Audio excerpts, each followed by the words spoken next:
What is up, everybody? It is JT Sports. I am back to you guys with another video, and I'm here with my New York Jets 2021 record prediction.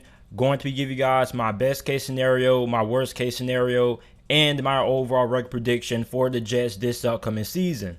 Before I get into it, if you haven't already, make sure that you guys subscribe to the channel and turn on post notifications so you don't miss when I upload a new video. And most importantly, make sure that you guys hit that like button. That like button is really important because when you hit that like button, you help the channel rank higher in the YouTube search algorithm. If the channel ranks higher in the YouTube search algorithm, then it gets more views and you help the channel grow. So make sure that you guys hit that like button. It takes less than a second to do. And also, it's a free way to support the channel.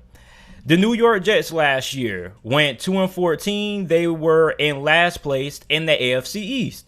Now, this offseason, I felt like Jets GM Joe Douglas did a really good job of improving this team. You bring in former 49ers defensive coordinator Robert Saleh.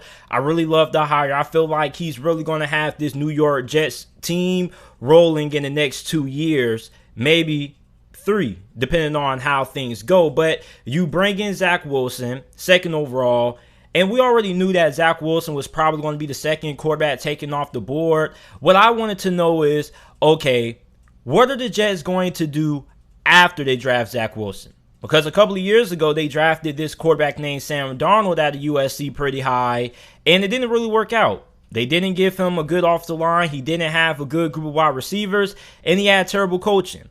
So what were the New York Jets going to do to learn from their previous mistakes? Well, after you draft Sam Darnold, you get Elijah Vera Tucker out of USC, one of the best offensive guards in this draft class, who can also play tackle as well. So you have a guy who brings versatility. You can pretty much line him up inside, outside that tackle. I think he's going to be a really good piece. On top of that, you already have Mekhi Becton, who you drafted in the previous year's draft back in 2020.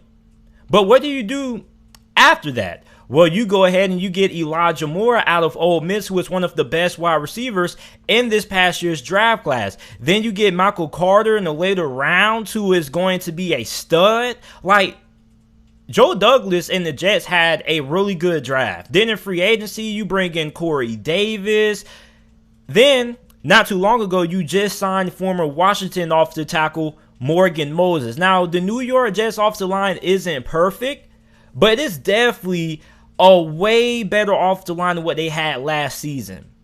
Now, we know that Robert Saleh is a defensive-minded coach, but I don't think the defense is going to hit the ground running for the New York Jets this year. When you look at what Robert Saleh did with the 49ers, his first year, he didn't really have all that much success because the 49ers were still trying to implement the pieces necessary for Robert Saleh to have the defense that he wanted to run.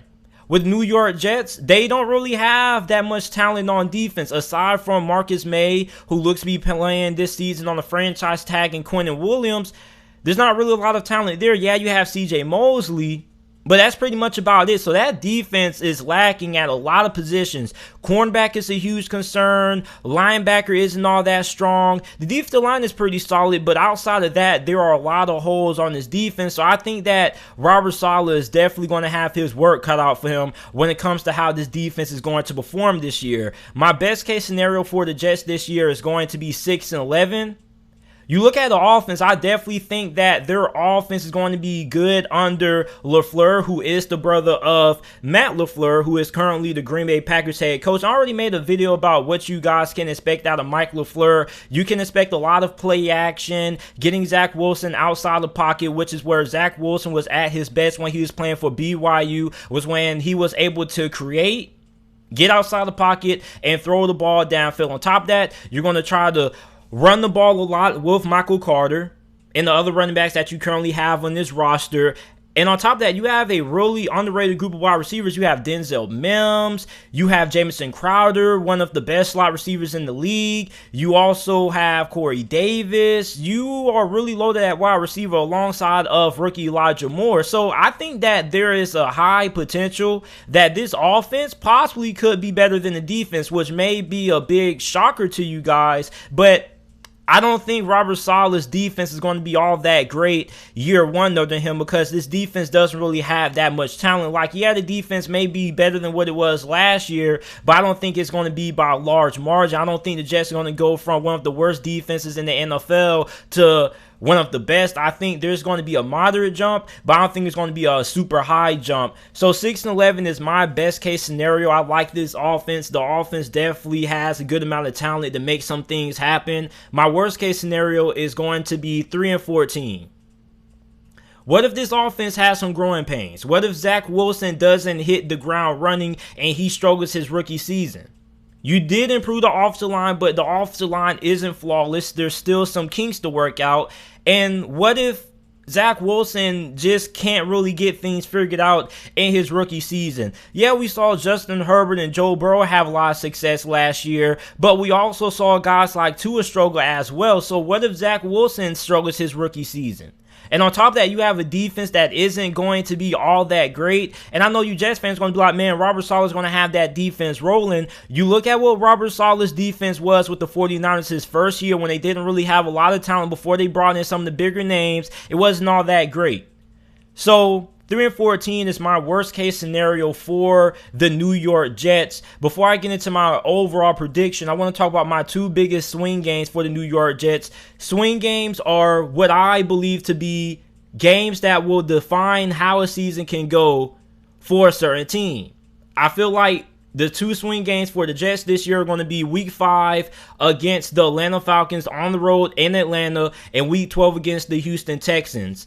I think that these are games that the Jets have their highest chance out of all the games that they played this year of actually being the favorite. You look at Atlanta, their defense isn't going to be all that great. So I think that Zach Wilson and this Jets offense could have a pretty big game against Atlanta. You look at the Houston Texans are probably going to be the worst team in the NFL. I don't really think the Houston Texans are going to win a lot of games. So that's another game that New York Jets could go in being a heavy favorite to win. So those are two games that I think that the Jets could have some success in.